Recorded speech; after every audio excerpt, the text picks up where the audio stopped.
শামসুর রহমানের পান্থজন কবিতাটি। বহু পথ হেঁটে ওরা পাঁচজন গোধূলিতে এসে বসে প্রবীণে বৃক্ষের নিচে ক্লান্তি মুছে নিতে।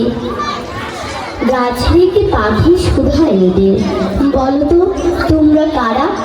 প্রশ্ন শুনে পাঁচজন ঝুঁকে পড়ে নিজের বোধের কাছে বলে একজন, আমি হিন্দু, হিন্দুত্বের প্রতি আজন্ম আমার টান।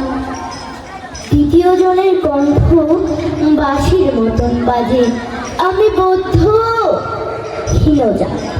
এবং তৃতীয় জন বলে, আমি এক নিষ্ঠাবান বিনীত খ্রিস্টান। চতুর্থ জন করে উচ্চারণ, আমার ঈমান আমি করেছি অর্পণ, আমি খোদার আরশে, আমি মুসলমান। পঞ্চম পুঁথি খুব কৌতূহলে বলে, কুড়িয়ে পতঙ্গ এক বলে স্মৃত স্বরে, আমি তো মানব সন্তান। ধন্যবাদ।